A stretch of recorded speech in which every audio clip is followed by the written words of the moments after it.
السلام علیکم ورحمۃ اللہ وبرکاتہ۔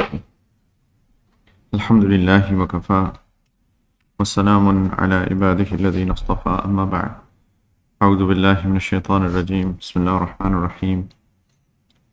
الا تنصروه فقد نصرہ اللہ اذ اخرجہ الذین کفروا ثانی اثنین اذ ہما فی الغار اذ یقول لصاحبہ لا تحزن ان اللہ معنا فأنزل الله سكينته عليه وأيده بجنود لم تروها وجعل كلمة الذين كفروا السفلى وكلمة الله هي العليا والله عزيز حكيم۔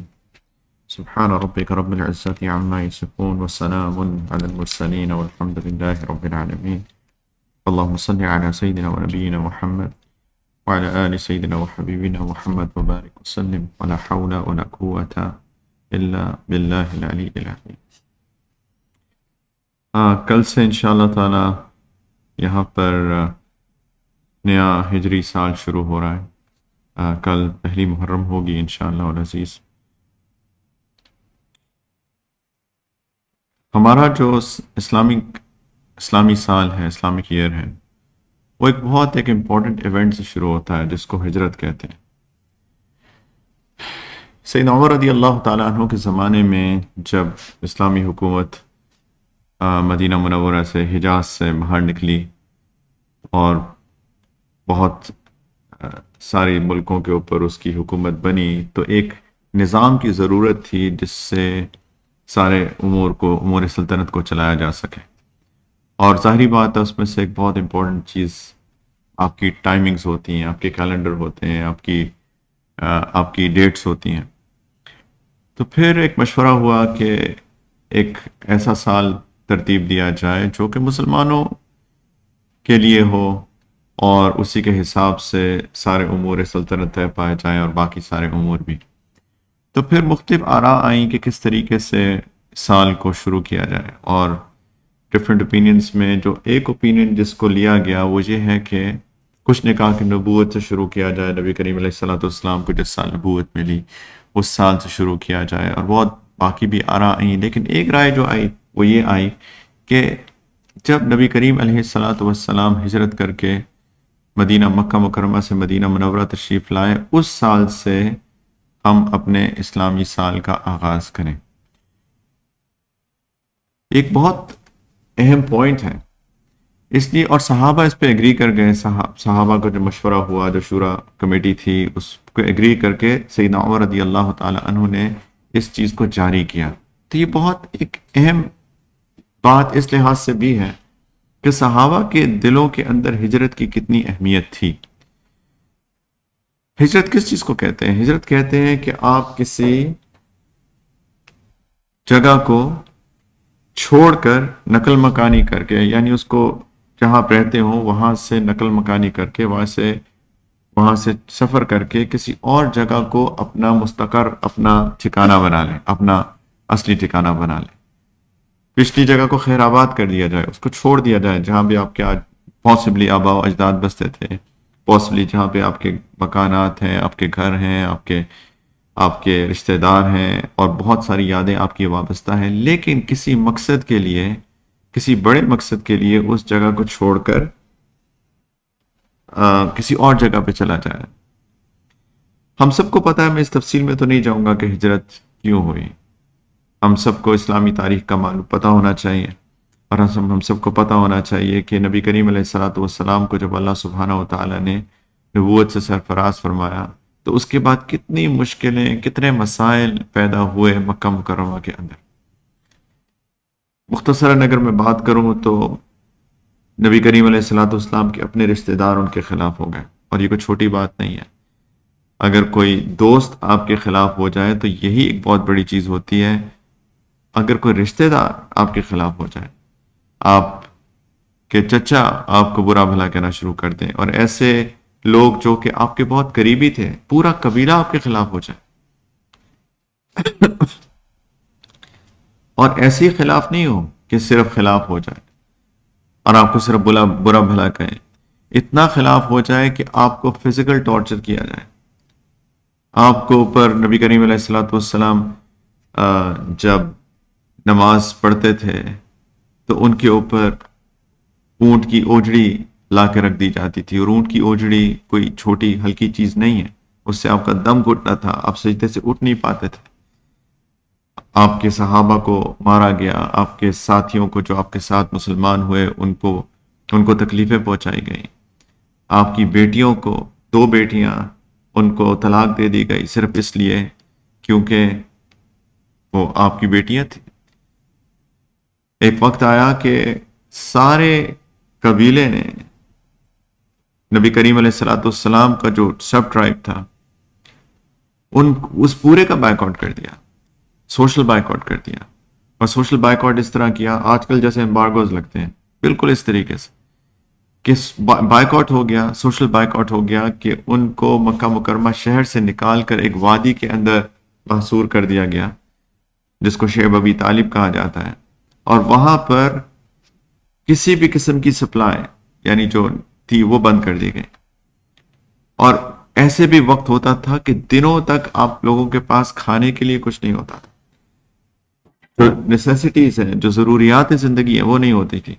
یہاں تک کہ تاریخ کی کتابوں میں جو لکھا ہوا ہے کہ درختوں کے پتے ابال ابال کے کھائے گئے ان دنوں میں، اور یہ کوئی 1 دن 2 دن 5 دن 2 مہینے 10 مہینے کی بات نہیں تھی، 3 سال تک یہ وقت گزرا۔ اور قصور کیا تھا؟ قصور صرف یہ تھا کہ ایک شخص توحید کا داعی کیوں بن رہا ہے، ہمارے بتوں کے خلاف کیوں بات کر رہا ہے، ہمارے آباء و اجداد جو باتیں کرتے آئے ہیں اتنے صدیوں اتنے سالوں سے اس کے خلاف کیوں جا رہا ہے۔ Social boycott. اور اس سے پہلے ہر طرح کی نبی کریم علیہ الصلوۃ والسلام کو پیشکش کی گئی کہ چھوڑ دیں، ہم دوستی کر لیتے ہیں۔ یہاں تک کہا گیا کہ آفر یہ بھی دی گئی کہ 1 سال ہم آپ کی ایک سال ہم آپ کے خدا کو مانتے ہیں اور 1 سال آپ ہمارے بتوں کی پوجا کرتے ہیں۔ وہ سمجھ رہے تھے اپنی ذہن سے، المرء یقیس علی نفسہ، ہر بندہ اپنے اوپر ہی قیاس کرتا ہے، تو جیسے ہم ہیں اسی طرح شاید یہ ہوں گے۔ اور وہ سب ایک فیمس سٹیٹمنٹ آئی تھی نبی کریم علیہ الصلوۃ والسلام کی طرف سے، جو کہ ویسے تو اللہ کے رسول صلی اللہ علیہ وسلم کی ہر بات سونے کے قلم سے لکھنے کے قابل ہے، لیکن یہ جو سٹیٹمنٹ ہے کہ اگر میرے دائیں ہاتھ میں سورج اور بائیں ہاتھ میں چاند بھی رکھ دیا جائے تب بھی میں اس توحید کی دعوت سے نہیں ہٹوں گا، یہ ہے استقامت، یہ ہے عزم اور ہمت کا پہاڑ کہ جو مرضی کر لو۔ لالچ دی گئی، ہم آپ کو سردار بنا دیتے ہیں، لالچ دی گئی، اس طرح سے راستہ نہیں روکے۔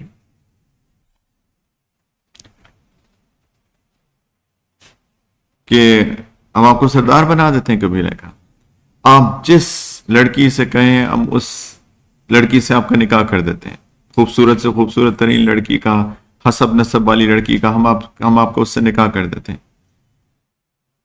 عجیب ایک آج کل جو جن کو سمجھ نہیں ہے، اللہ ان سب کو سمجھ عطا فرمائے، لیکن ایسے لوگ ہیں جو نبی کریم علیہ الصلوۃ والسلام کے بارے میں بات کرتے ہیں کہ انہوں نے اتنی شادیاں کیوں کی، ان کو بالکل سمجھ ہی نہیں ہے اس بات کی کہ نبی کریم علیہ الصلوۃ والسلام نے اپنی جوانی میں 25 سال کی عمر میں ایک 40 سالہ بیوہ خاتون سے شادی کی، اور اس شادی کو انہوں نے 25 سال نبھایا۔ 50 سال کی عمر تک نبی کریم علیہ الصلوۃ والسلام کی سیدہ خدیجہ رضی اللہ عنہا سے صرف نکاح تھا، اور انہی سے ان کی اولاد تھی، اور یہ وہ خاتون تھی جو 2 دفعہ پہلے ان کا نکاح ہو چکا، پہلے نکاحوں میں ان کی اولاد بھی ہو چکی۔ صرف شرافت کو معیار بناتے ہوئے نبی کریم علیہ الصلوۃ والسلام نے 25 سال کی بھرپور جوانی کے اندر اپنی 15 سال کی عمر زیادہ 15 سال سے زیادہ عمر کی خاتون سے نکاح کیا۔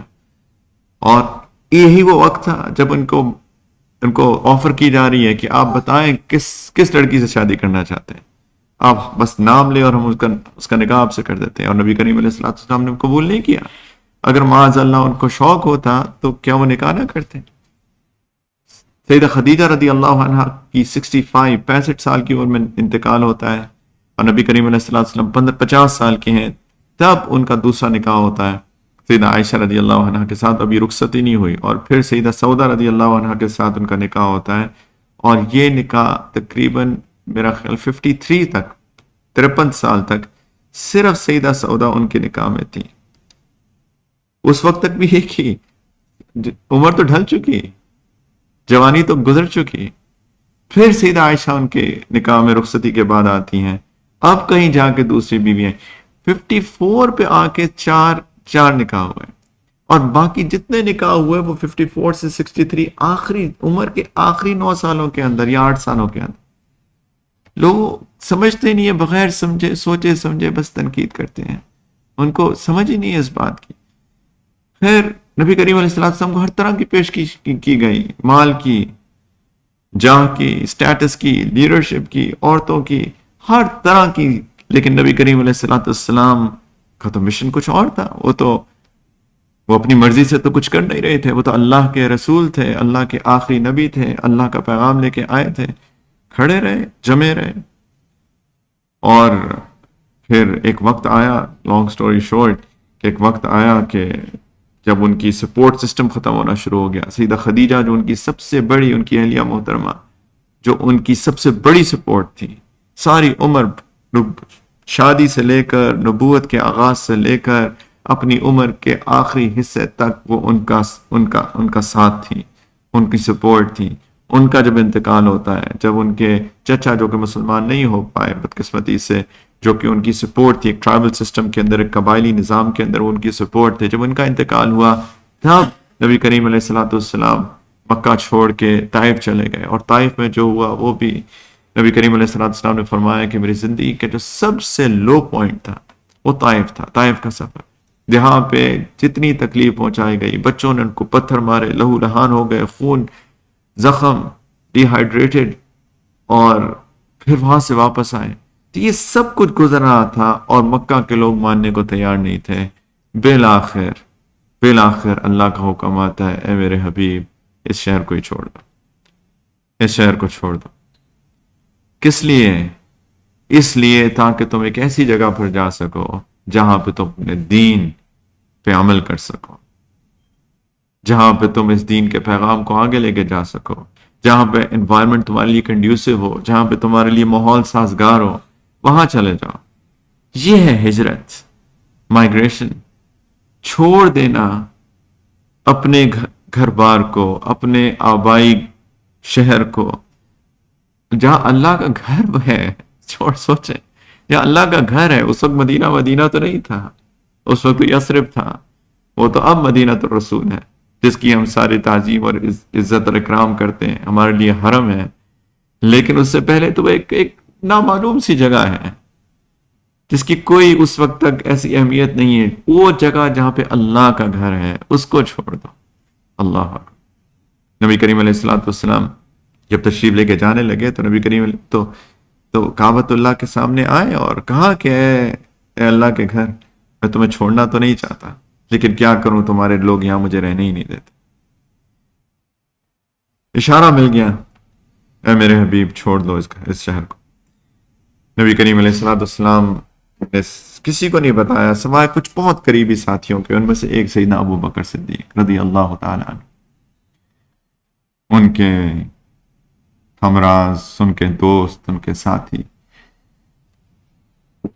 مردوں میں سب سے پہلے اسلام لانے والے صدیق، سچے اور صدیق اکبر. بیچ میں ایک واقعہ ہوتا ہے جس کا میں نے منشن نہیں کیا. جب طائف کے سفر سے واپس آئے اور عجیب ایک لوئسٹ پوائنٹ کے اوپر، ادھر اللہ تعالیٰ نے ان کو ایک اتنا بڑا حوصلہ دیا کہ کیا ہی کسی نبی کو وہ حوصلہ نہیں ملا، اور وہ اسراء اور معراج کا سفر تھا. اللہ تعالیٰ نے نبی کریم علیہ السلام کو وہ مقام بخشا جو کہ کسی کو نہیں ملا. اللہ تعالیٰ نے نبی کریم صلی اللہ علیہ وسلم کو اپنے پاس بلایا. ایک رات وہ سفر کروا کے، اس رات کے سفر میں سبحان الذی اسرا بعبدہ لیلا من المسجد الحرام الى المسجد الاقصى الذی بارکنا حولہ لنریہ من آیاتنا. اللہ اکبر. پاک ہے وہ ذات جس نے اپنے ایک بندے کو اس رات کے سفر میں لے گیا مسجد حرام سے مسجد اقصی پر. وہ مسجد اقصی جس کے ماحول میں، جس کے ارد گرد میں اللہ تعالیٰ کہتے ہیں کہ میں نے برکتیں رکھی ہیں تاکہ ہم ان کو اپنی نشانیاں دکھائیں. اس رات کے سفر میں بیت المقدس، وہاں پہ امام الانبیاء بنے، اس وہاں سے معراج کا سفر، اور اللہ سبحانہ و تعالیٰ نے ایک اپنی ملاقات کا شرف بخشا۔ سدرۃ المنتہا، جو کہ ایک ایسی جگہ ہے جس کو کہا ہے سدرہ بیری کا درخت ہوا، اور منتہا جو انتہا ہے، ایکسٹریم لمٹ ہے، اس کے بعد کوئی مخلوق نہیں جا سکتی۔ وہ منتہا ہے، وہ لمٹ ہے، اس کے بعد کوئی مخلوق نہیں جا سکتی۔ اللہ کے رسول صلی اللہ علیہ وسلم وہاں جبرائیل علیہ السلام ساتھ تشریف لے کے گئے، اور اس ایکسٹریم لمٹ سے آگے سیدنا جبرائیل نے کہا کہ یہ میری بھی لمٹ ہے، یہاں سے آگے تو میں بھی نہیں جا سکتا اے اللہ کے رسول، اب آگے آپ خود ہی تشریف لے جائیے۔ یہ اللہ نے مقام بخشا، وہ دل بڑا کیا، واپس تشریف لائے۔ کبھی موقع ہوا تو معراج کے بارے میں بھی بات کریں گے انشاءاللہ۔ تو جب واپس تشریف لائے تو تھوڑے عرصے بعد حکم آیا کہ بس اب یہ چھوڑنی ہے، تو اشارہ دے دیا۔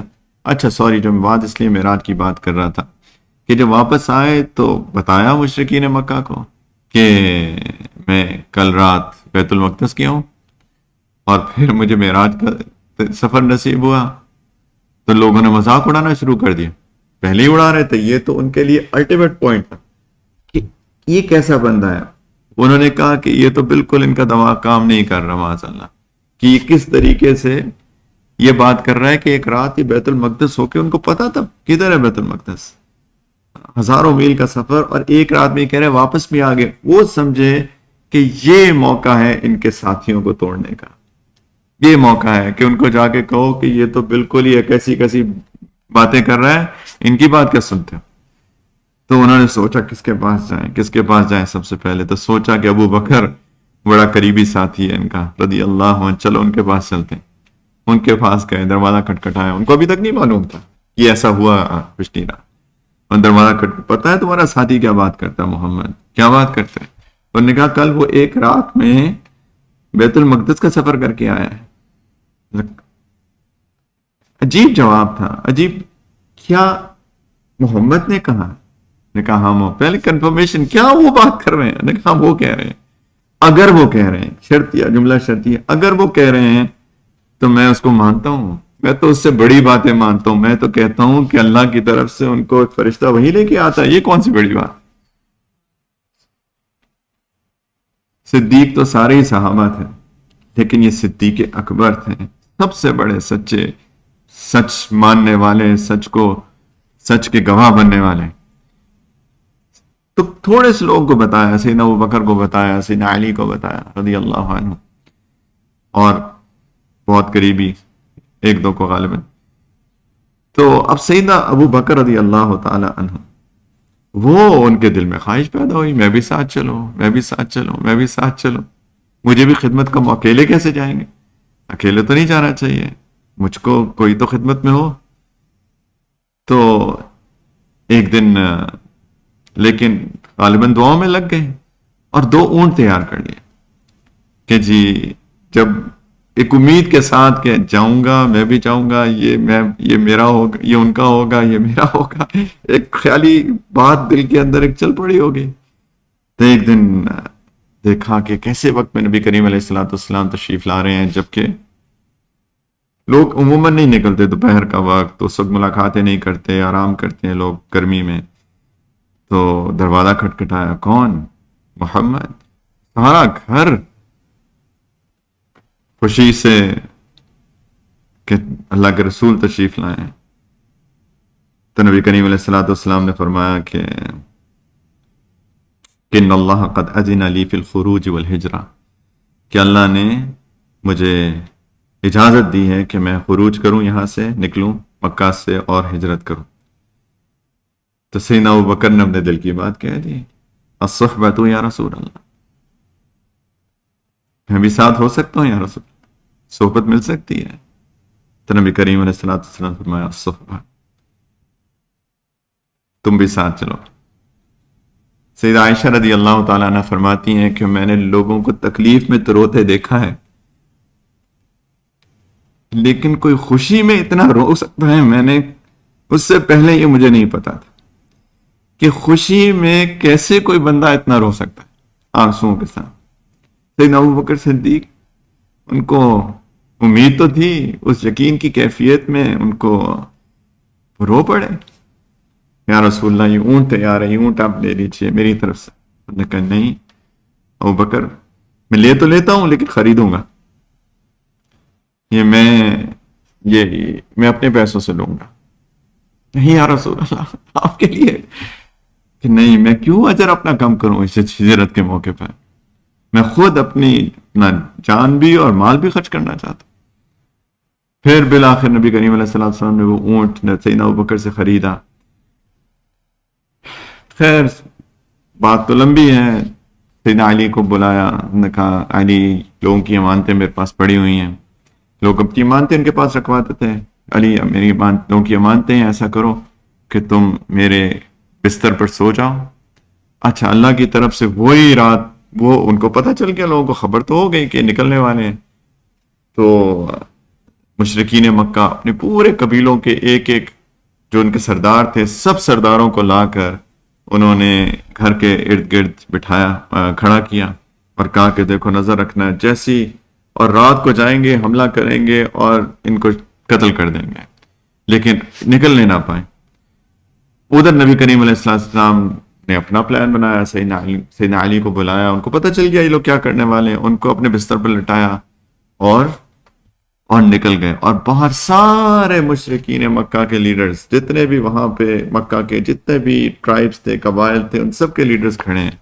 اور نبی کریم علیہ السلام کو اللہ تعالیٰ نے ایک آیت سکھائی، وَجَعَلْنَا مِن بَيْنِ أَيْدِيهِمْ سَدًّا وَمِنْ خَلْفِهِمْ سَدًّا فَأَغْشَيْنَاهُمْ فَهُمْ لَا يُبْصِرُونَ. کہ ہم نے ان کے آگے بھی دیوار بنا دی، ان کے پیچھے بھی دیوار بنا دی اور ان کو ڈھانپ دیا، یعنی اور وہ ان کو دیکھ ہی نہیں سکتے. فَهُمْ لَا يُبْصِرُونَ. نبی کریم صلی اللہ علیہ وسلم نے یہ آیت مبارکہ پڑھتے ہوئے سورہ یاسین کی جو آیت، اور نکل گئے اور ان کو دیکھ ہی نہیں پائے. وہ تھوڑی دیر بعد اندر آئے، انہوں نے سوچا کہ اب ان کو قتل کر دیں، شہید کر دیں. انہوں نے جب چادر اٹھائی تو نبی کریم صلی اللہ علیہ وسلم تھے ہی نہیں، وہ سیدنا علی تھے. اب مشرکین مکہ کو پتہ چلا کہ وہ تو نکل گئے. اچھا نبی کریم علیہ السلام بھی ساری بات اس زمانے کے سارے جو پلاننگز ہوتی تھی، تو مدینہ منورہ ہے نارتھ میں، شمال میں، تو نبی کریم صلی اللہ علیہ وسلم جنوب کی طرف گئے، ساؤتھ. اور وہاں سے ایک پہاڑی ہے جس کو جبل نور کہا جاتا ہے، نہیں جبل سور. اس کے اوپر ایک غار ہے، اور مجھے لگتا ہے کہ وہ مشہور غار ہوگا اس وقت کا، کیونکہ مشرکین بھی ان کا پیچھا کرتے کرتے اسی غار تک پہنچ گئے. تو خیر وہاں پہ پہنچے اور جو ساتھی وہاں پہ گئے ہیں غار سور پہ، سبحان اللہ اس کے لیے آپ کو سٹیمنا چاہیے، آپ کو ہمت چاہیے، آپ کو طاقت چاہیے. ہمیں موقع ملا تھا 2-3 سال پہلے وہاں پہ جانے کا. سبحان اللہ وہاں پہ جا کے پہلے آپ کو کچھ رات ساتھی تو بیچ میں ہی نڈھال ہو جاتے ہیں، اور جو اوپر پہنچ پاتے ہیں پہلے ان کو آدھا گھنٹہ چاہیے اپنے آپ کو سیٹل کرنے کا. ہم کچھ ساتھی گئے تھے تو کچھ ساتھی پہلے دن چلے گئے، تو میں اس دن نہیں گیا، تو میں اگلے دن کیا، میں نے کل والے ساتھیوں کا چلو آج دوبارہ چلو گے انہوں نے ہاتھ اٹھا لیے سوائے ایک ساتھی کے کہ ہاں میں چلوں گا راہبر کے طور پہ. خیر تو وہاں پہ نبی کریم صلی اللہ علیہ وسلم سیدنا ابوبکر صدیق کے ساتھ پہنچ گئے، اور اونٹوں کو کہا، کسی شخص کے ذمہ لگایا کہ تم اونٹ لے کے ادھر پہنچانا، ہم 3 دن بعد تمہیں وہاں پہ ملیں گے. تو پوری پلاننگ کے تحت اب جا کے غار میں چھپ گئے. ادھر بھی سیدنا ابوبکر صدیق رضی اللہ تعالی عنہ نے جو محبت کا اپنا اظہار کیا. اب غار تھا، اب غار پتہ نہیں کتنے عرصے سے کوئی اندر گیا ہی نہیں، پہاڑ کی چوٹی کے اوپر. تو وہاں پر کہا یا رسول اللہ آپ باہر تشریف رکھیے. اندر چلے گئے، اور تاکہ اگر کوئی ایسا کوئی سانپ، بچھو، کیڑے مکوڑے ہوں تو اس کو وہ نکالیں، صفائی کریں، اور پھر اللہ کے رسول صلی اللہ علیہ وسلم کو دعوت دیں کہ وہ اندر تشریف لائیں. یہ محبت ہے. کوئی سانپ بچھو ہوگا تو انہیں نہیں کاٹے گا کیا؟ لیکن اپنی جان بھی قربان کرنے کو تیار تھے یہ اللہ کے رسول کے صحابہ رضی اللہ تعالی عنہم اجمعین. اندر گئے، سارے کے سارے صفائی کی، نبی کریم علیہ الصلوۃ والسلام کو پھر اندر بلایا کہ یا رسول اللہ تشریف لے آئیے. اس کے اندر بہت ساری روایات آتی ہیں، میں اس کی تفصیل میں نہیں جاتا، لیکن جو بات پکی اور ٹھوس ہے، وہ یہ ہے کہ مشرکین مکہ تلاش کرتے کرتے کرتے کرتے غار ثور کے پاس پہنچ گئے، اور بالکل غار کے کنارے. اب غار جس نے دیکھا ہے، وہ غار تھوڑا سا آگے سے اس کا جو منہ ہے وہ تھوڑا سا ایسے ہے، نیچے کی طرف ڈھلکا ہوا ہے، یعنی اس کو اندر دیکھنے کے لیے آپ کو نیچے جھانکنا پڑتا ہے. باہر سے سیدھے کھڑے ہو کے آپ کو اندر نہیں نظر آتا، آپ کو جھک کے اندر جانا پڑتا ہے. تو نبی جب وہ لوگ آ گئے سارے پیچھا کرتے کرتے، تو کہا کہ اتنے قریب آ گئے، سیدنا ابوبکر صدیق رضی اللہ تعالیٰ عنہ فرماتے ہیں کہ اتنے قریب آ گئے کہ اگر وہ ذرا سا جھک کے اندر دیکھ لیتے تو ہم نظر آ جاتے. اور وہ مسلح تھے، تلواریں ان کے پاس تھیں، وہ نیت سے ہی اس آئے تھے کہ ہم قتل کریں گے، ہم مار ڈالیں گے. اب بالکل ان کے قدم غار کے دہانے پہ، اور سیدنا ابوبکر صدیق رضی اللہ تعالیٰ عنہ ان کے قدم دیکھ رہے ہیں، اور ان کی جان نکل گئی. ان کی جان اس لیے نہیں نکلی، جان محاورتاً نکل گئی، اس لیے نہیں نکلی کہ مجھے کچھ ہو جائے گا، اس لیے کہ اللہ کے رسول کو کچھ نہ ہو جائے. اور بہت فطری بات، جس سے محبت ہوتی ہے پھر اس کے لیے احساسات اور جذبات بھی ایسے ہی ہوتے ہیں. اور وہ محبت کوئی عام محبت نہیں تھی، وہ اللہ کے رسول کی محبت تھی صلی اللہ علیہ وسلم. تو اس موقع پر اللہ کے رسول صلی اللہ علیہ وسلم نے ایک تاریخی جملہ فرمایا، جس کو اللہ نے قرآن کا حصہ بنا دیا. اللہ سبحانہ و تعالیٰ نے سورۃ توبہ کی آیت نمبر 40 میں فرمایا کہ الا تنصروہ فقد نصرہ اللہ، کہ اگر تم اللہ کے رسول کی مدد نہیں کرتے تو یعنی نہ کرو. بات تو یہ ہے کہ اللہ نے ان کی مدد کی ہے. اذ اخرجہ الذین کفروا ثانی اثنین اذ ہما فی الغار.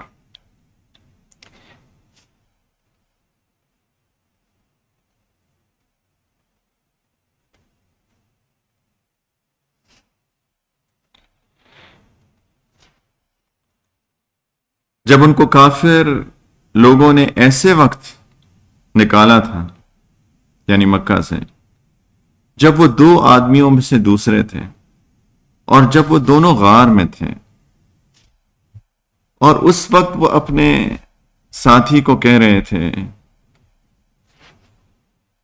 اذ یقول لصاحبہ، جب وہ اپنے ساتھی کو کہہ رہے تھے، لا تحزن ان اللہ معنا، کہ غم نہ کرو، اللہ ہمارے ساتھ. لا تحزن ان اللہ معنا، غم نہ کرو، اللہ ہمارے ساتھ. اور اللہ سبحانہ تعالیٰ فرماتے ہیں فانزل اللہ سکینتہ علیہ، کہ اللہ نے ان پر سکینت نازل کی. وَأَيَّدَهُ بِجُنُودٍ لَمْ تَرَوْهَا، اور ان کی تائید کی، مدد کی ایک ایسے لشکر کے ساتھ جس کو وہ نہیں دیکھ رہے تھے، جس کو تم نہیں دیکھ سکتے.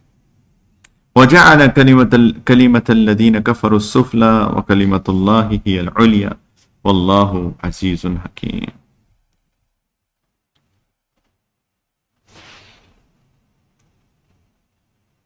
اور کافروں کا کلمہ، ان کا بول اللہ نے نیچا کر دکھایا، اور بول تو اللہ ہی کا اونچا ہے، اور اللہ اقتدار کے بھی مالک ہیں اور حکمت کے بھی مالک ہیں. اگر کوئی ہجرت کے بہت سارے لیسنز ہو سکتے ہیں، اس ہجرت کے مکہ سے مدینہ ہجرت کے بہت سارے ٹیک ہوم پوائنٹس ہیں، بہت کچھ انسان سیکھ سکتا ہے، لیکن اگر ایک پوائنٹ میں کہوں کہ ہم سیکھیں تو یہ الفاظ ہیں اللہ کے رسول صلی اللہ علیہ وسلم کے کہ لا تحزن ان اللہ معنا. کیا یقین کی کیفیت ہوگی. یہ کہنا بہت آسان ہے، یہ کہنا تو بہت آسان ہے میرے بھائیوں. سر پہ مصیبت ہے، یہ نہیں ہے کہ گمان ہے شاید مصیبت آ جائے. مصیبت سر پہ کھڑی ہے، اور ایسی مصیبت نہیں ہے کہ جاب چلی جائے گی یا بیماری آ جائے گی، سر میں درد ہو جائے گا یا کوئی کچھ کہہ دے گا.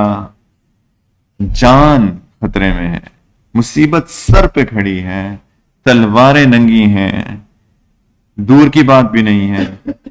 یہ ہے دشمن، یہ ہے. اور اس وقت میں کوئی کہے کہ غم نہیں کرو، بالکل نہیں پریشان ہونا. کیوں؟ اللہ ہمارے ساتھ. کچھ نہیں ہوگا. اللہ اکبر. اس کو کبھی تھوڑا سا تفکر کریں, تھوڑا سا سوچیں. یہ کوئی چھوٹی بات نہیں ہے, یہ ایک بہت بڑی بات ہے کہ اس حال میں کہہ دینا کہ غم نہیں کرو, اللہ ہمارے ساتھ ہے, لا تحزن ان اللہ معنا. یہ ہے وہ یقین کی کیفیت جو اللہ کے رسول صلی اللہ علیہ وسلم کو تو تھی ہی تھی بحیثیت ہے اللہ کے رسول, لیکن یہی کیفیت سیدنا ابو بکر صدیق رضی اللہ تعالی عنہ کے دل میں بھی پیدا ہو گئی اللہ کے رسول کے ان الفاظ کے ساتھ. ان کا غم بھی ختم ہو گیا, پریشانی ختم ہو گئی. اور اللہ تعالیٰ فرماتے ہیں کہ اللہ تعالیٰ نے ان کے دل کے اوپر ایک سکینت نازل کر دی, ایک ایسا سکون کی کیفیت آ گئی. سکینت ایک خاص سکون کا نام ہے جس کو ہم الفاظ سے ایکسپلین نہیں کر سکتے. اگر کسی پہ زندگی میں سکینت کبھی نازل ہوئی ہے, وہی بتا سکتا ہے کہ سکینت ہوتی کیا ہے. کیونکہ ایسی سکون, خاص سکون کی کیفیت کہ سارا غم, سارا ڈر دل سے نکل ہی گیا. یہ کھڑا ہے دشمن, تلوار نکال کے کھڑا ہے, ذرا سا نیچے دیکھے تو نظر آ کر تلوار چلائے اور کام تمام کر دے. اس حالت میں ایک سکون کی کیفیت, کچھ نہیں ہونے والا. کیوں؟ اللہ ہمارے ساتھ. اللہ اکبر. یہ یقین کی کیفیت بنانے کی ضرورت ہے کہ غم نہیں کرو, اللہ ہمارے ساتھ. فکر نہیں کرو, اللہ ہمارے ساتھ. لیکن اس کیفیت کو بنانے کے لیے, اور آگے ہجرت کا سفر جاری رہا اور بالآخر اللہ کے رسول صلی اللہ علیہ وسلم مدینہ منورہ پہنچ گئے. لیکن میں اس ہجرت کے سفر میں صرف یہ ایک پوائنٹ بات کرنا چاہ رہا ہوں کہ یہ کیفیت کہ اللہ ہمارے ساتھ, اللہ میرے ساتھ ہے, کچھ نہیں ہونے والا, سب ٹھیک ہے. اس کے لیے ایمان کی کیفیت پیدا کرنی پڑے گی. اس یقین کے لیے ایمان پختہ کرنا پڑے گا. اور ایمان کی پختگی کیا چیز ہوتی ہے؟ ایمان کی پختگی یہ ہوتی ہے کہ مجھے جو بھی اللہ نے اور اللہ کے رسول نے صلی اللہ علیہ وسلم کہا اس کو مانوں, اس پہ یقین رکھوں, اس پہ ایمان رکھوں اور اس پہ عمل کروں. اللہ کے رسول کی بات ہے, اللہ کی بات ہے, قرآن ہے, حدیث ہے. کوئی ایسی مذاق تھوڑی ہے, کوئی ایسی مذاق تھوڑی ہے.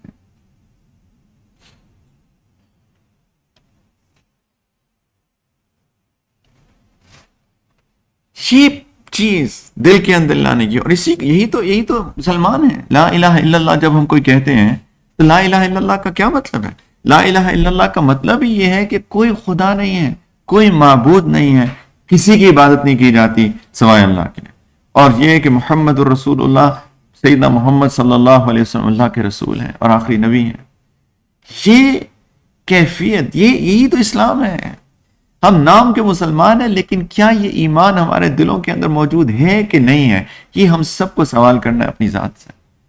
جب یہ بات آ جائے گی, یہ ایمان آ جائے گا, پھر لا تحزن ان اللہ معنا, پھر فکر نہیں کرو, اللہ ہمارے ساتھ ہے.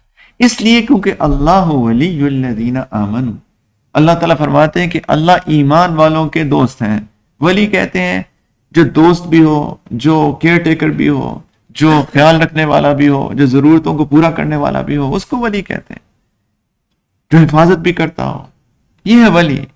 اللہ ولی الذین آمنوا, اللہ ایمان والوں کے دوست ہیں, مددگار ہیں, محافظ ہیں, خیال کرنے والے ہیں ان کی ضرورتوں کے. ایمان پیدا کیا جائے اپنے دلوں کے اندر. آج کل بدقسمتی سے ہمارے دلوں میں ایمان کمزور ہو چکا ہے. ہمیں اللہ پر ایمان اس طرح ہے ہی نہیں جس طرح ہونا چاہیے. ہمیں اللہ کے رسول پہ وہ ایمان نہیں ہے جیسا کہ ہونا چاہیے. اور ایمان کا پہلا تقاضا ہی یہ ہے کہ اللہ اور اللہ کے رسول کی محبت ہمیں ہر چیز سے زیادہ ہو جائے. اپنے والدین سے زیادہ ہو جائے, اپنی اولاد سے زیادہ ہو جائے, اپنی بیوی سے زیادہ ہو جائے, اپنے شوہر سے زیادہ ہو جائے. اگر ان میں سے کوئی بھی اللہ اور اللہ کے رسول کے خلاف بات کہیں تو اللہ اور اللہ کے رسول کی بات مقدم ہے, ان کی بات مؤخر ہے, ان کی بات نیچی ہے. اللہ اور اللہ کے رسول کی بات اونچی ہے, اور اللہ کی بات مانی جائے اور اللہ کے رسول کی اور کسی اور کی بات نہ مانی جائے. یہ ہے ایمان. جب ایمان آتا ہے پھر یقین کی کیفیت آتی ہے, اور پھر جب یقین کی کیفیت آتی ہے پھر انسان کے دل کے اندر سے سب خوف غم دور ہو جاتے ہیں. لا تحزن ان اللہ معنا, اللہ ولی الذین آمنوا, اللہ دوست ہے ایمان والوں کے. اور قرآن اس سے بھرا پڑا ہے، مختلف مثالوں سے اللہ تعالیٰ نے سمجھائی ہے یہ بات. سیدہ مریم کا واقعہ تو آپ نے پڑھا ہی ہے قرآن کے اندر. سیدہ مریم رضی اللہ تعالیٰ علیہ السلام، جب ان کی والدہ نے دعائیں کی، جب وہ ان کی ماں کی پیٹ کے اندر تھی، کہ کیا اللہ، یہ جو بچی ہے، یہ جو اولاد ہے میرے پیٹ کے اندر، اس کو آپ قبول فرما لیجیے، میں اس کو آپ کے دین کے لیے وقف کرتی ہوں. سیدہ مریم پیدا ہوئی، اللہ تعالیٰ فرماتے ہیں کہ میں نے اس کو قبول کیا. اب وہ ایک اتنی نیک بچی تھی کہ ہر وقت عبادت میں لگی رہتی تھی، محراب کے اندر عبادت کا ذوق تھا، شوق تھا. ان کے خالو سیدنا زکریا علیہ السلام جو کہ نبی تھے وقت کے، وہ ان کی کفالت انہوں نے ان کے ذمہ آئی. اب بچی تھی، یتیم بچی تھی، تو ان کے لیے کھانا پینا روزانہ لاتے تھے. تو ایک دفعہ ایسا ہوا کہ جب وہ آئے تو دیکھا کہ مریم کے پاس آلریڈی کھانا پڑا ہوا ہے اور پھل پڑے ہوئے ہیں، اور بے موسم کے پھل پڑے ہوئے. پھر آئے، پھر پڑے ہوئے. قرآن کہتا ہے کلما دخل علیہ کیا ہے، علیہ زکریا المحراب وجد عندها رزقا. جب بھی زکریا علیہ السلام ان کے پاس محراب میں آتے، دیکھتے ہیں ان کے پاس رزق پڑا ہوا ہے. حیران ہوتے. ایک دن پوچھ لیا، یا مریم انا لکی ھذا، مریم کہاں سے آتے ہیں، یہ کہاں سے آئے تمہارے پاس؟ ایک تو میں لا کے نہیں دیتا، کفالت میرے سے میں ہے، اور کوئی آتا نہیں ہے تمہارے پاس، اور پھل بھی، اور ایسے پھل جو بے موسم کے پھل ہیں، آج کل تو یہ اگتے ہی نہیں ہے یہاں پہ، آئے کہاں سے تمہارے پاس؟ ان کا جواب عجیب تھا. قرآن کیا کہتا؟ قالت ہوا من عند اللہ، اللہ کی طرف سے آئے ہیں. ان اللہ یرزق من یشاء بغیر حساب، اللہ جس کو چاہتے ہیں بغیر حساب کے رزق دیتے ہیں. آپ کیوں حیران ہو رہے ہیں خالو جان؟ اس میں حیرانی کی کیا بات ہے؟ کیا یقین تھا اس لڑکی کا، اس نوجوان لڑکی کا. جب اللہ تعالیٰ کسی کی کفالت کرتے ہیں تو اس کو بے موسم کے پھل بھی عطا کرتے ہیں، کیونکہ اللہ ولی الذین آمنوا، اللہ تو دوست ہے ایمان والوں کے. پھر اللہ کی مائیت مل جاتی ہے اس بندے کو. اور ایسے بے تحاشا واقعات قرآن اور حدیث کے اندر بھرے پڑے ہیں، سیرت کے اندر بھرے پڑے ہیں. اور صحابہ کے اندر یہ ایمان پیدا ہوا تھا. آپ کہیں یہ تو نبیوں کی باتیں کر رہا ہے، یہ تو نبیوں کے ساتھ، یعنی نبیوں کی خاندان کی بات کر رہا ہے. صحابہ نے ایسا ایمان بنایا تھا،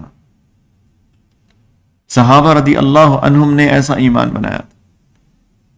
اللہ تعالیٰ نے شروع میں کیا کہا؟ جب شروع میں سورۃ البقرہ کے اندر اللہ سبحانہ وتعالیٰ نے کہا کہ وَإِذَا قِيلَ لَهُمْ آمِنُوا كَمَا آمَنَ النَّاسِ، جب ان سے کہا جاتا ہے ایمان لاؤ جیسے یہ لوگ ایمان لائے ہیں، یہ صحابہ ایسا ایمان لے کر آؤ. یہ میرے اور آپ سے بھی خطاب ہے، منافقین کے بارے میں ہے یہ. جب ان سے کہا جاتا ہے کہ ایسے ایمان لے آؤ، یہ صحابہ جیسا ایمان لاؤ، یہ دیکھو یہ کیسا ایمان لے کے آئے ہیں. صحابہ کا ایسا ایمان بنا تھا، اتنا پکا ایمان تھا اللہ کے اوپر اور اللہ کے رسول کے اوپر. سیدنا ابوبکر صدیق کے بارے میں تو میں آپ کو بتا ہی چکا، اور سارے صحابہ ایسے. اور پھر اللہ تعالیٰ کی نصرت، اللہ کی مدد ان کے ساتھ جس طریقے سے. میں آپ کو دو واقعات بتاتا ہوں. سب ایک صحابی تھے سیدنا سعد بن ابی وقاص رضی اللہ تعالی عنہ. سیدنا عمر رضی اللہ تعالی عنہ نے اپنے زمانے کے اندر ان کو، یہ صحیح البخاری کی حدیث میں آپ کو بتا رہا ہوں، صحیح مسلم میں بھی ہے، صحیح مسلم کے اندر تھوڑی مختصر ہے لیکن صحیح البخاری کے اندر تفصیلی ہے. سیدنا سعد بن ابی وقاص رضی اللہ تعالی عنہ کو سیدنا عمر نے اپنے زمانے میں خلافت میں ان کو کوفہ کا گورنر بنا کے بھیجا. تو وہاں پر ایک فتنہ ہو گیا. فتنے آتے ہیں لوگوں کے ساتھ، آزمائشیں آ جاتی ہیں.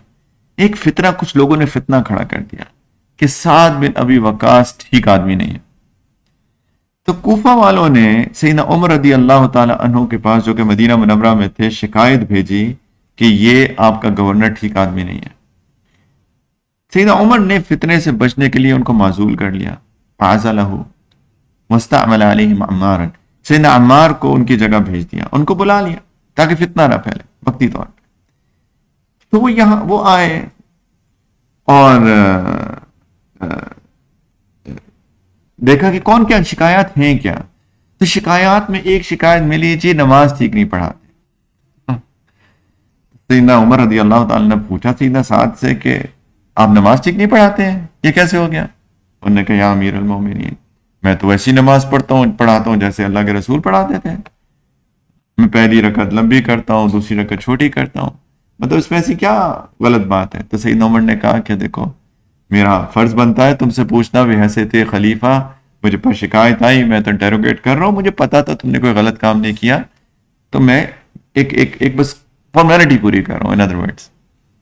پھر سیدنا عمر رضی اللہ تعالیٰ عنہ نے ایک بندہ بھیجا سیدنا سعد بن ابی وقاص کے ساتھ کہ کوفہ جاؤ اور جا کے دیکھو کون کیا کہہ رہا ہے.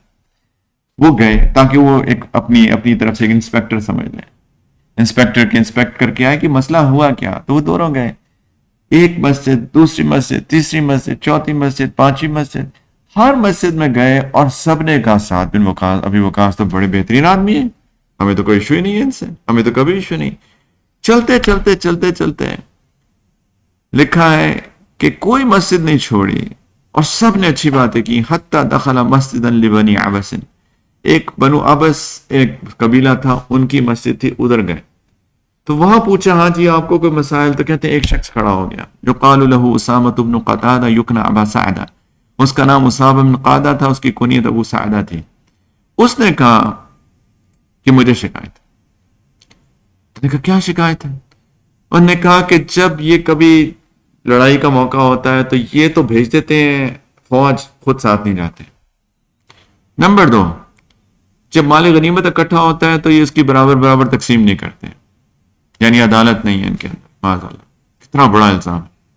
تیسری چیز کہ جب بھی کوئی فیصلہ کرنا ہوتا ہے تو یہ عدل نہیں کرتے. او مائی گاڈ, اتنی بڑی شکایت ایک گورنر سے. سیدنا سعد رضی اللہ تعالی عنہ کو غصہ آ گیا.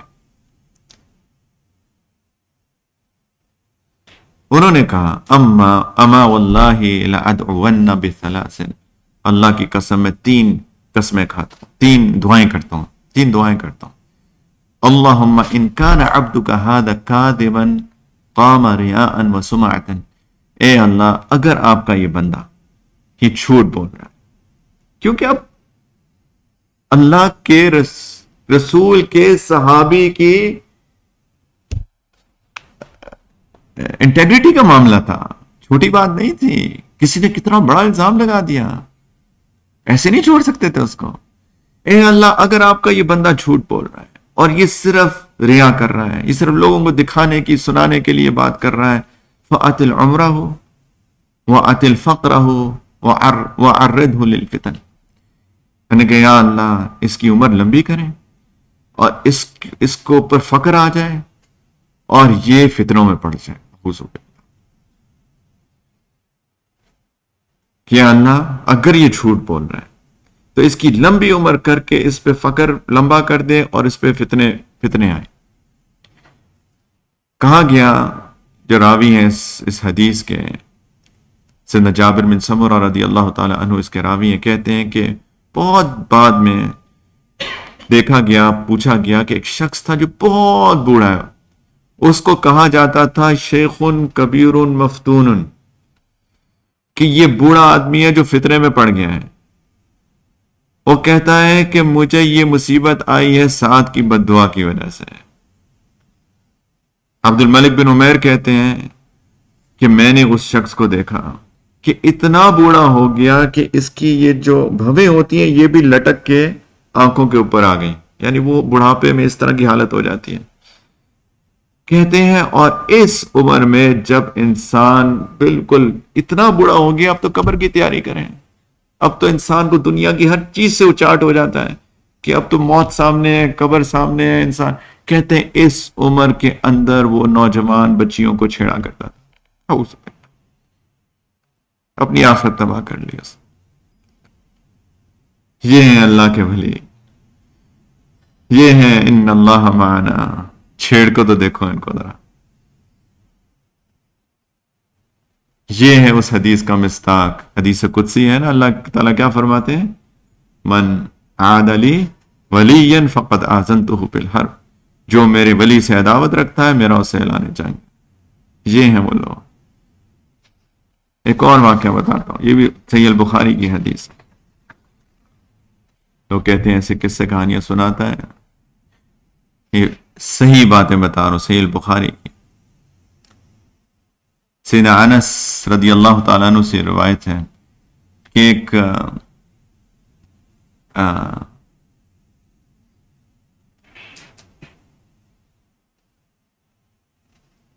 کہ ان کی ایک پھوپھی تھی، ان کا نام ربیع تھا. ان کی کسی نوجوان لڑکی سے کوئی جھگڑا ہو گیا، تو انہوں نے ایسی جھگڑے میں ایسے ہاتھ کیا تو اس لڑکی کے دانت ٹوٹ گئے. تو جب دانت ٹوٹ گئے تو کیس پہنچ گیا نبی کریم علیہ الصلوۃ والسلام کے پاس. تو نبی کریم علیہ الصلوۃ والسلام نے کہا اچھا معاف کر دو. کون کہہ رہے ہیں؟ اللہ کے رسول کہہ رہے ہیں، سفارش کر رہے ہیں معاف کر دو. یعنی اس کے والدین کو کہا معاف کر دو، گھر والوں کو کہا معاف کر دو. انہوں نے کہا نہیں، ہماری بچی کے ساتھ زیادتی ہوئی، ہم تو نہیں معاف کریں گے. اللہ کے رسول کو کہا ہم معاف نہیں کریں گے، آپ کا مشورہ ہے نا، ہم معاف نہیں کر سکتے. تو نبی کریم علیہ الصلوۃ والسلام نے بلا لیا سیدنا ربیع کو کہ جی ہاں آپ کے بھی قصاص ہوگا، آپ کی وجہ سے ان کے دانت ٹوٹے، آپ کے دانت بھی توڑے جائیں گے. سیدنا انس بن نضر رضی اللہ تعالی عنہ، جن کی یہ پھوپھی تھی، یہ سیدنا انس بن مالک کے چچا ہیں، جو مشہور سیدنا انس بن مالک ہے، یہ سیدنا انس بن نضر ان کے چچا ہیں.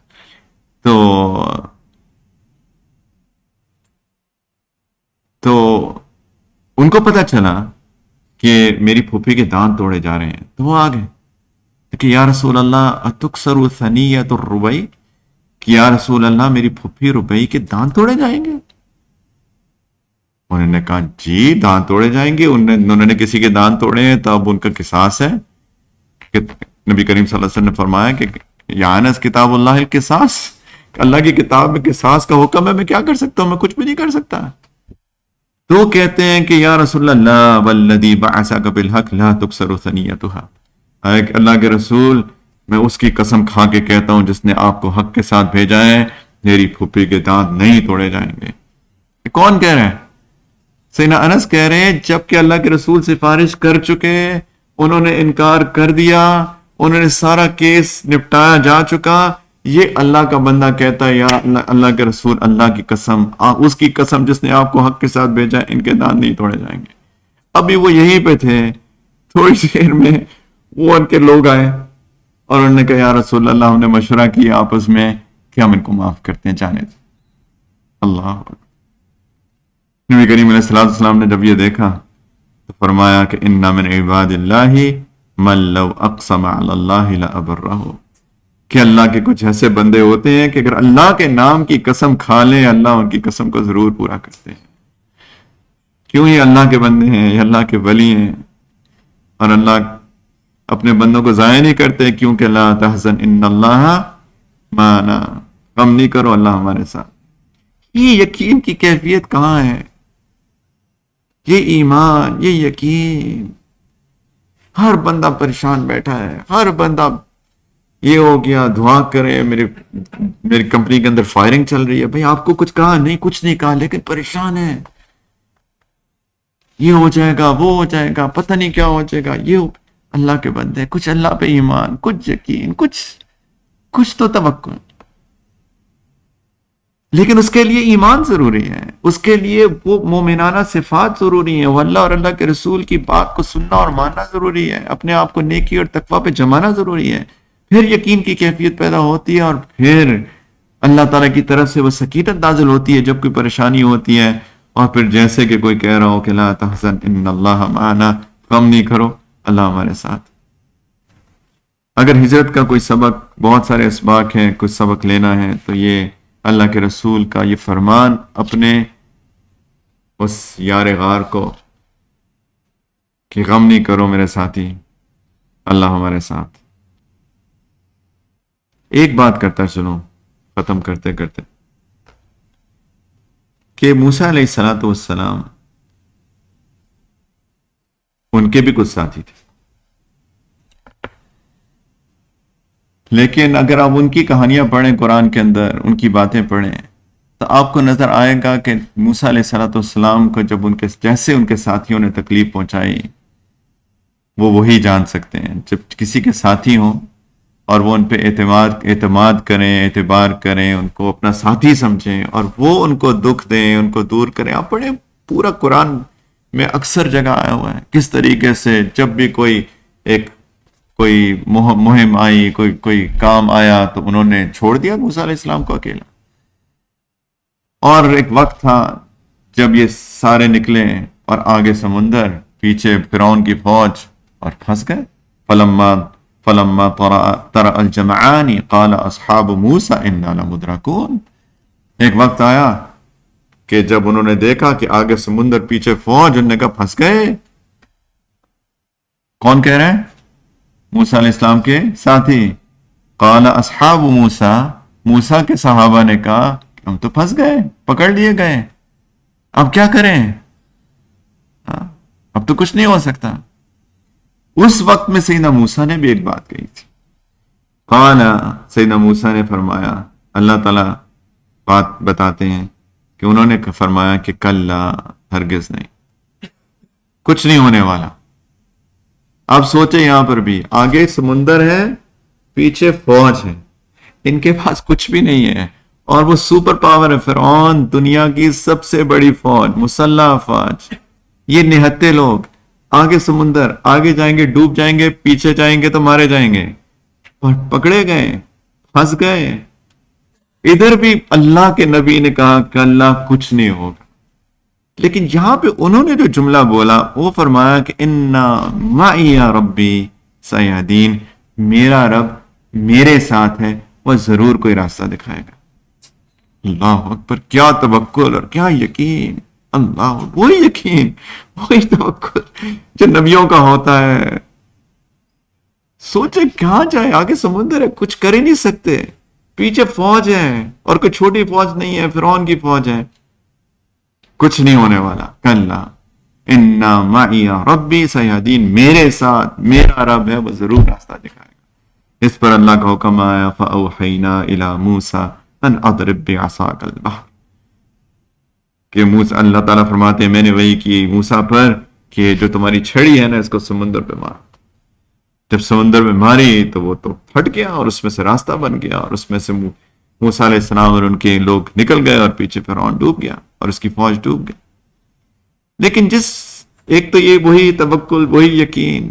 لیکن میں فرق جو بتانا چاہ رہا ہوں، ادھر کیا کہا تھا اللہ کے رسول نے اپنے یار غار سے، لا تحزن ان اللہ معنا، غم نہیں کرو میرے ساتھی، اللہ ہمارے ساتھ ہے. اور ادھر موسیٰ علیہ السلام کہتے ہیں کہ فکر نہیں، ہرگز نہیں، میرا رب میرے ساتھ ہے، وہ ضرور راستہ دکھائے گا. یہ فرق کیا ہے؟ یہ فرق وہی ہے کہ وہاں پہ صدیق اکبر تھے، جان کو نثار کرنے والے تھے، محبت والے تھے، پیار والے تھے.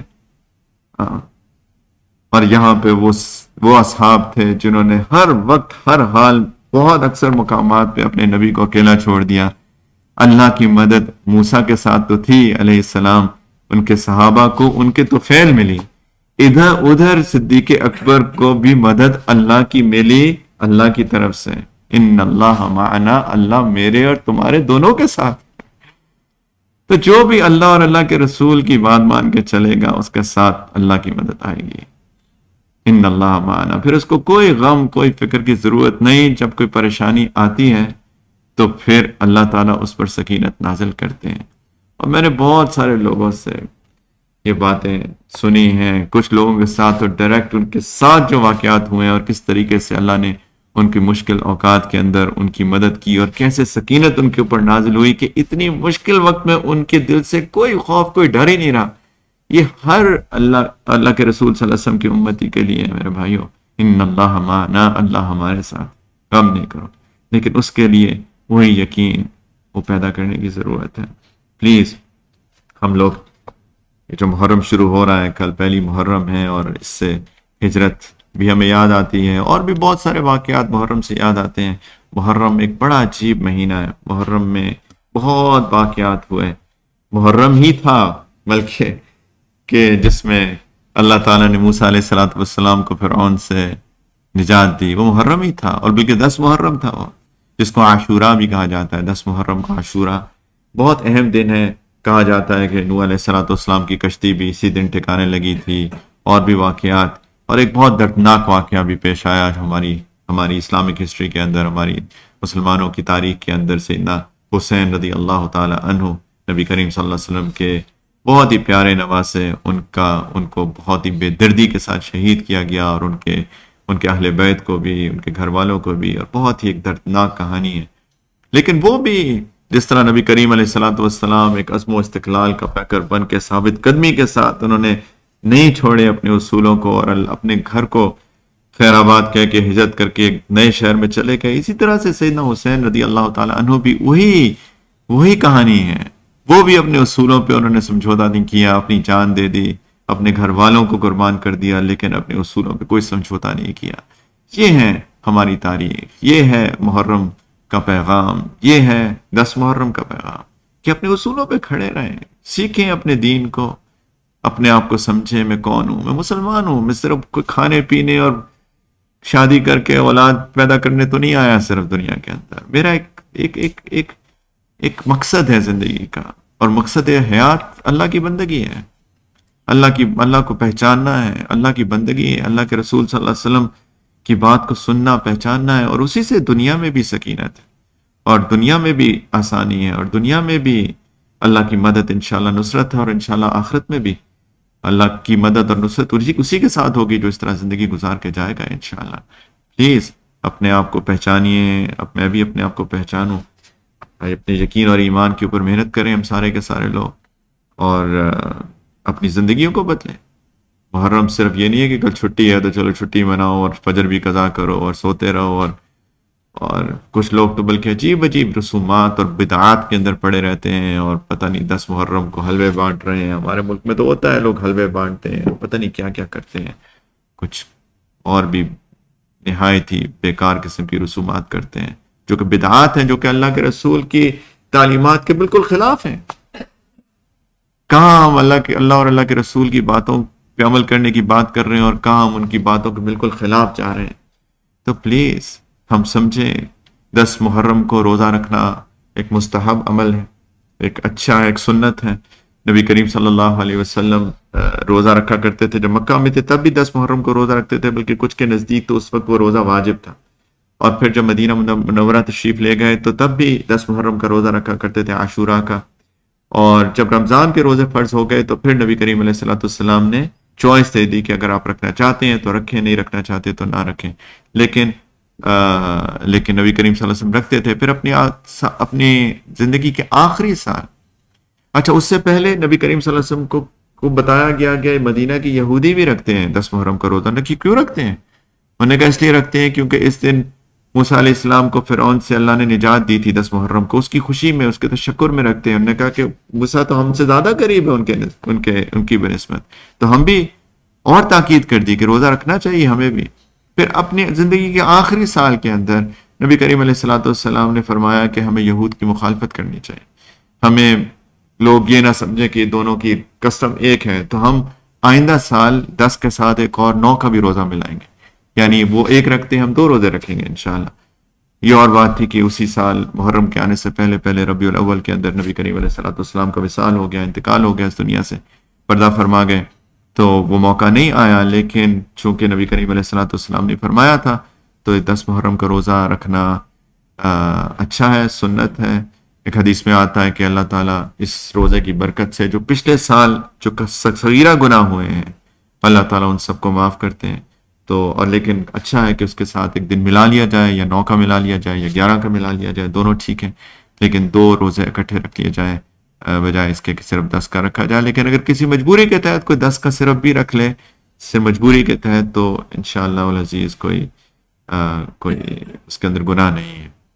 اللہ تعالیٰ ہم سب کو سمجھنے کی توفیق عطا فرمائے، اللہ تعالیٰ ہمارے ایمان کو مضبوط کریں، اپنی محبت پیدا کریں، اور اپنے حبیب صلی اللہ علیہ وسلم کی محبت پیدا کریں، اور اپنی مائیت ہم سب کو عطا کریں۔ اس کی دعا مانگنی چاہیے کہ اللہ تعالیٰ ہمیں اپنی مائیت عطا کرے۔ جس کو اللہ کی مائیت مل جاتی ہے اس کو پھر زندگی دنیا کی ہر چیز مل جاتی ہے، جس کے ساتھ اللہ ہو جاتے ہیں اس کے ساتھ سب کچھ ہے، پھر اس کو کیا باقی رہ گیا اس کے لیے، اس کے پاس اس کو کسی چیز کی کمی نہیں ہے۔ تو تو اس کی فکر بھی کرنی چاہیے اور اس کے لیے دعاؤں کا اہتمام بھی کرنا چاہیے کہ اللہ ہمیں کبھی اپنے در سے دور مت کیجیے گا، ہمیں اپنی معیت عطا فرمائیے، اپنا ساتھ عطا فرمائیے، اپنی محبت عطا فرمائیے، نبی کریم علیہ الصلوۃ والسلام کی محبت عطا فرمائیے۔ لیکن اس کے لیے میرے بھائیوں ضروری ہے کہ ہم اپنے دین کو سیکھیں اور اس پہ 100% عمل کرنے کی کوشش کریں۔ اسی سے ایمان بھی بڑھتا ہے اور اسی سے یقین کی کیفیت بھی پیدا ہوتی ہے، اور پھر اللہ کی مدد اور معیت اسی بندے کے ساتھ آتی ہے۔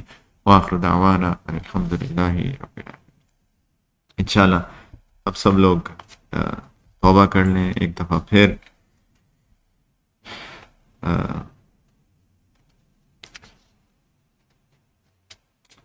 میں بھی توبہ کرتا ہوں، آپ لوگ بھی توبہ کریں اپنے تمام غلطیوں کوتاہیوں سے جو ہم سے ہوئی ہیں۔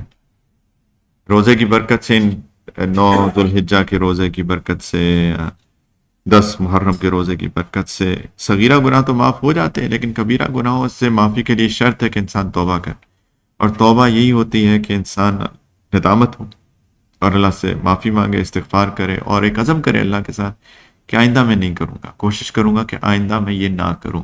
اگر پھسل جائے دوبارہ توبہ کر لے، لیکن ایک عزم کے ساتھ کہ میں نہیں کروں گا، بد نظری نہیں کروں گا، بد زبانی نہیں کروں گا، لوگوں کے بارے میں برا گمان نہیں رکھوں گا، لوگوں کے لیے برا نہیں سوچوں گا، لوگوں سے نفرت نہیں کروں گا، لوگوں کو معاف کر دوں گا، جانے دوں گا۔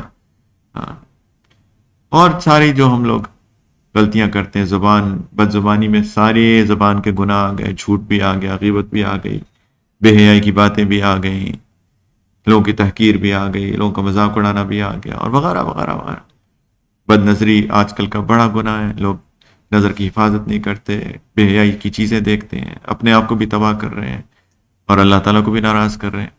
تو نظر کے گناہ سے بھی، زبان کے، کان کے، شرمگاہ کے، سارے گناہوں سے، دل کے گناہوں سے، جذبات کے، احساسات کے، تم اللہ سے معافی مانگے۔ اللہ میں توبہ کرتا ہوں، آپ کی مدد چاہیے، توفیق چاہیے انشاءاللہ۔ تو ہم سب توبہ کریں صدقے دل سے، نیت خالص نیت کے ساتھ انشاءاللہ۔ میں بھی کرتا ہوں، اور میرے ساتھ یہ کلمات بھی پڑھ لیں۔ بیسیکلی تجدید ایمان ہے، اپنے ایمان کو دوبارہ سے رینیو کرنا اور اللہ تعالیٰ سے معافی مانگنا۔ تو اگر ہم اخلاص دل کے ساتھ اسی توبہ کی نیت سے کلمات پڑھ لیں تو انشاءاللہ اللہ کی رحمت سے امید ہے کہ اللہ تعالیٰ ہمیں معاف کریں گے۔ کلمات پڑھتے ہوئے اگر کوئی بیعت توبہ کرنا چاہتا ہے تو وہ اس کی نیت بھی کر سکتا ہے۔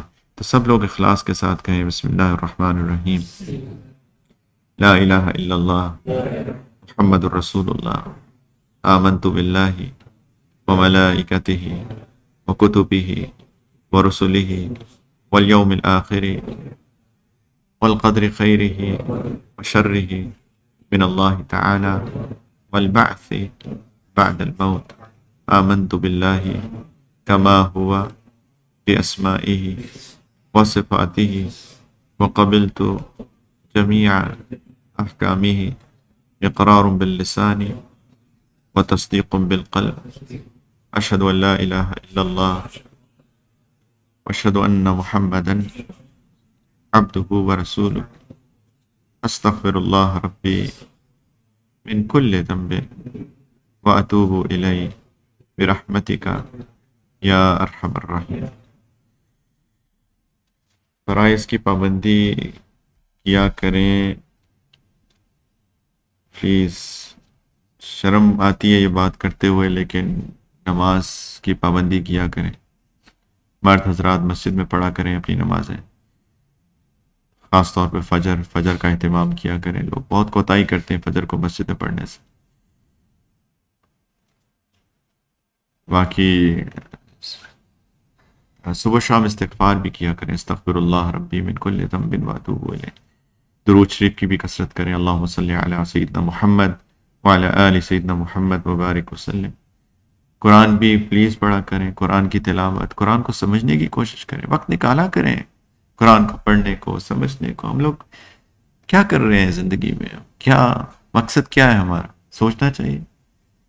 اللہ نے کتاب ہدایت میرے اور آپ کے لیے بھیجی ہے، اور ہم اس کتاب کو کھول کے بھی نہیں دیکھتے کہ اللہ نے میرے اور آپ کے نام پیغام بھیجا کیا ہے۔ یہ تو بدقسمتی ہے بہت بڑی۔ تو پلیز قرآن کو سمجھیں، قرآن کی تلاوت کریں، اور کچھ اللہ سے لو لگا کے بیٹھا کریں، تھوڑا آنکھیں بند کر کے اپنے ذہن کو خالی کر کے تھوڑا سا مراقبہ، اس سے بھی اللہ کا استحضار پیدا ہوتا ہے۔ دعا کر لیتے ہیں۔ الحمدللہ رب العالمین۔ اللهم صل على سيدنا محمد وعلى آل سيدنا محمد وبارك وسلم. جزا الله عنا سيدنا محمدا صلى الله عليه وسلم أهو أهله. يا حي يا قيوم برحمتك نستغيث.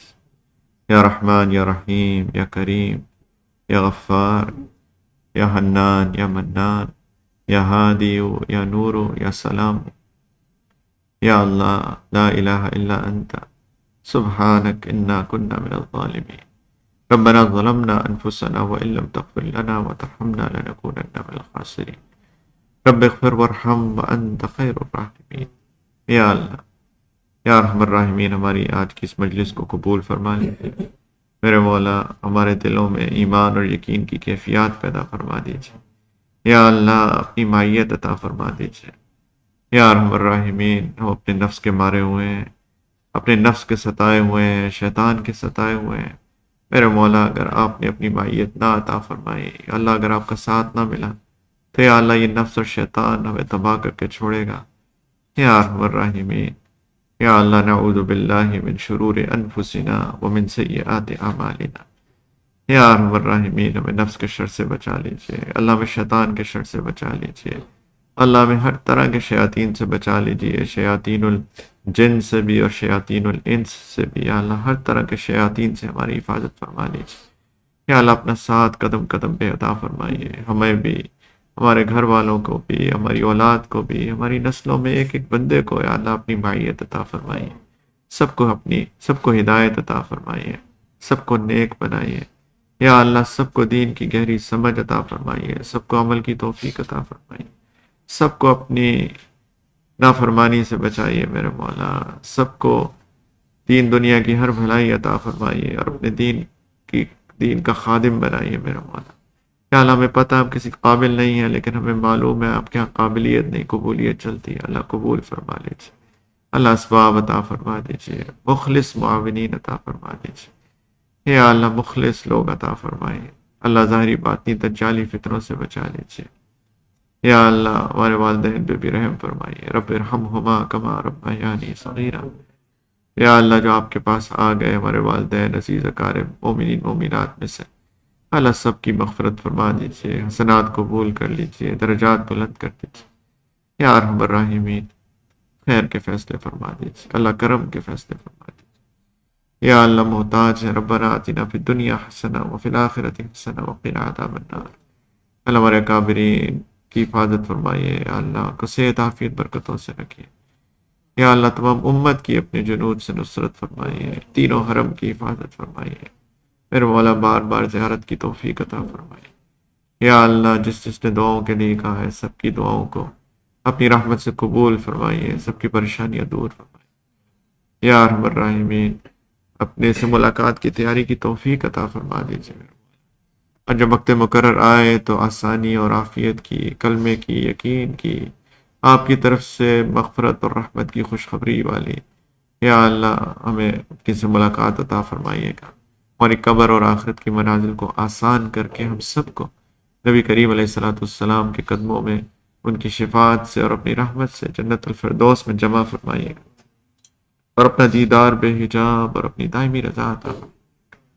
یا اللہ ہمیں سے جو بیمار ہیں ان کو صحت عطا فرما دیجیے، جو پریشان ہیں ان کی پریشانیاں دور کر دیجیے، جو رزق کی تنگی کا شکار ہیں اللہ ان کو وسعت برکت عافیت والا رزق عطا فرمائیے، جو قرضوں میں ڈوبے ہوئے ہیں ان کو قرضوں سے نکلنے کی سبیل پیدا فرما دیجیے۔ یا اللہ جو اولاد کی وجہ سے پریشان ہیں ان کی اولاد کو نیک بنائیے، ان کی اولاد کو ان کی آنکھوں کی ٹھنڈک بنائیے، میرے مولا ہم سب کی اولاد کو ہماری آنکھوں کی ٹھنڈک بنائیے، ہمارے گھر والوں کو ہماری آنکھوں کی ٹھنڈک بنائیے، ہمیں ان کی آنکھوں کی ٹھنڈک بنائیے۔ یا ارحم الراحمین یا اللہ سکینت عطا فرما دیجیے، اللہ سکون دے دیجیے، اپنی مائیت کی کیفیت دے دیجیے میرے مولا۔ یا ارحم الراحمین اپنی محبت کی کیفیت دے دیجیے۔ یا اللہ نبی کریم علیہ السلام کی محبت عطا فرما دیجیے، میرے مولا دل و دماغ کی سلامتی عطا فرما دیجیے، علم کا نور عطا فرما دیجیے۔ ربنا زدنا علما، ربنا زدنا علما، ربنا زدنا علما۔ یا اللہ خیر کے فیصلے فرما دیجیے، اللہ ساری دعاؤں کو اپنی رحمت سے قبول فرما لیجیے۔ ربنا تقبل منا انک انت السمیع العلیم وتب علینا انک انت التواب الرحیم۔ صلی اللہ علی النبی الکریم، الحمدللہ۔ جزاک اللہ.